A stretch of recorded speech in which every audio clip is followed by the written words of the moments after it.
presidential candidates, their families, and other supporters are going to be making a lot of appearances in North Carolina in the last 2 weeks of the campaign.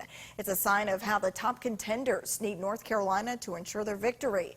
9 on your side's Madeline Ashley is live in Greenville. Madeline, why is North Carolina so critical in this presidential race? Shayla, it's because North Carolina is what's called a battleground state. Recent polls show that President Donald Trump and former Vice President Joe Biden are in a tie here, which means every vote really counts. This has to be an election that has generated the most visits, perhaps the most excitement that North Carolina has seen, at least in recent memory. With such a close race, both candidates have just 2 weeks to lock in votes. This man, Donald Trump, actually fundamentally changed the entire electoral map in 2016. But can President Trump do it again? So Republicans, based on a historical perspective, have to feel good about their chances in North Carolina, but they absolutely need to win it.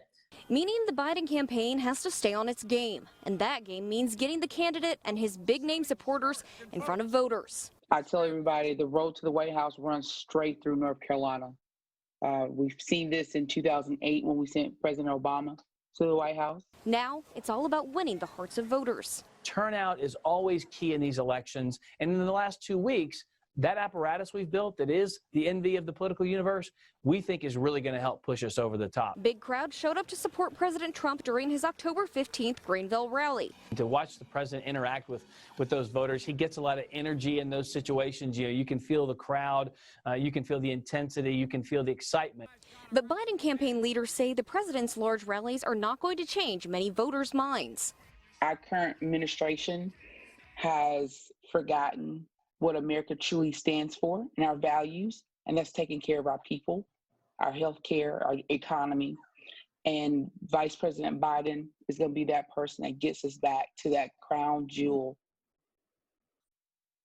There are some key numbers to keep in mind. I'm going to use my notes to make sure I get them correct. North Carolina has 15 electoral votes. You have to have 270 electoral votes to win the race, so our state could decide the victory. And here's one final number. Polls suggest less than 1% of voters are undecided right now. Live in Greenville, Madeline Ashley, 9 on your side.